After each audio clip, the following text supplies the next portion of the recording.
നിങ്ങളുടെ favourite shows ഇനി ഒരിക്കലും മിസ്സാവില്ല. ഇപ്പോൾ C5-ലൂടെ കാണും നിങ്ങളുടെ ഫേവറേറ്റ് ഷോ തികച്ചും സൗജന്യമായി. നിന്നെ പോലുള്ള ഇല്ലിറ്ററേറ്റ് ഫൂൾസിന് അറിയാത്തൊരു കാര്യമുണ്ട്. ഈ നാട്ടില് ആരെയും ചുമ്മാ ശിക്ഷിക്കാൻ പറ്റില്ല. ഞാനിപ്പോ പറഞ്ഞത് മുഴുവൻ വീഡിയോ എടുത്ത് സോഷ്യൽ മീഡിയയിലിട്ട് ലോകം മുഴുവൻ എന്റെ മേ പൊങ്കാലയിട്ടാലും നീയൊന്നും എന്നെ ഒരു ചുക്കും ചെയ്യാൻ പോണില്ല.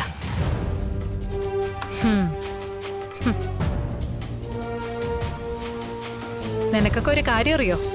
സുപ്രീം കോടതി ജഡ്ജിയുടെ മുന്നിൽ വെച്ച് ഒരാളെ കുത്തിക്കൊന്നാലും അയാൾക്ക് ശിക്ഷിക്കാൻ പറ്റില്ല. അതിന് FIR ഇടണം, ഇൻക്വസ്റ്റ് നടത്തണം, വിചാരണ നടത്തി കോടതിയിൽ വാദപ്രതിവാദങ്ങൾ വേണം. കുറ്റവാളിയുടെ വക്കീല് കൂടുതൽ സമർത്ഥനാണെങ്കിൽ അതേ ജഡ്ജിക്ക് തന്നെ അയാളെ വെറുതെ വിടേണ്ടി വരും. അതുപോലെ തന്നെയാ ഒരു പോലീസ് ഓഫീസറുടെ മുന്നിൽ നടത്തുന്ന കുറ്റസമ്മതം. കോടതിക്കത് തെളിവല്ല. കുറ്റസമ്മതത്തിന് ആധാരമായ തെളിവുണ്ടെങ്കിലേ കോടതി അത് വിശ്വാസത്തിലെടുത്ത് ശിക്ഷ വിധിക്കും. ഇതൊക്കെ ഞാനൊരു വാശിക്ക് പറഞ്ഞതാന്ന് വാദിച്ചാ നീയൊക്കെ എന്തോ ചെയ്യും? ഒരു പിണ്ണാക്കം ചെയ്യാൻ പറ്റില്ല. അതാടി ഇന്ത്യൻ ശിക്ഷാ നിയമം. ഒരു നിരപരാധി പോലും ശിക്ഷിക്കപ്പെടില്ല. അതുപോലെ തന്നെ 100 കുറ്റവാളികൾ രക്ഷപ്പെടുകയും ചെയ്യും. ഇനി പറ, നിനക്കൊക്കെ എന്ത് ചെയ്യാൻ പറ്റും? You bloody slum dogs.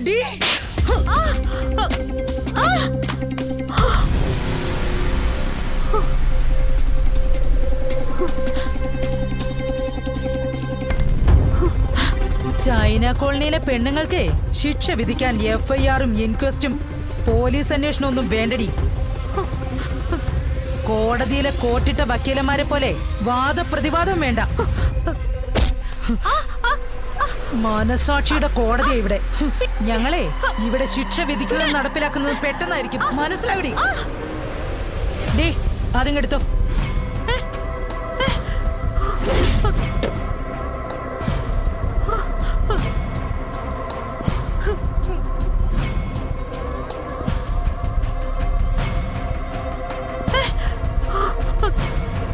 ഞങ്ങളുടെ പപ്പി ചേച്ചിയുടെ കുഞ്ഞിന്റെ കൈവിരല് ചവിട്ടി ഒടിച്ച് കൊക്കയിലെ അന്ത്യയാത്രാമൊഴി കൊടുത്ത നിന്നെ ഞങ്ങളിവിടെ ഇട്ട് പട്ടിയെ പോലെ തല്ലി കൊല്ലം പോടി.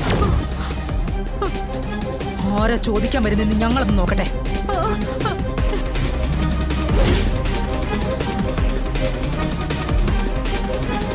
നിയമത്തിന്റെ പഴുതൊക്കെ നീ പറഞ്ഞു തന്നത് നന്നായി.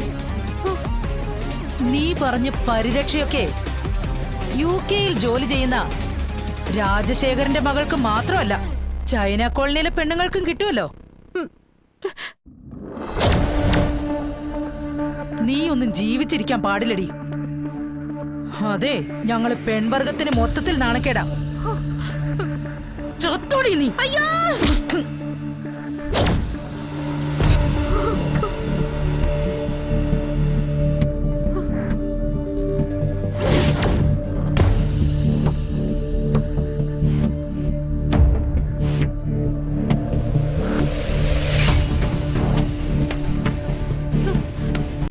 ഡൗൺലോഡ് ചെയ്യൂ C5 ആപ്പ്. കാണൂ എല്ലാ എപ്പിസോഡുകളും സൗജന്യമായി.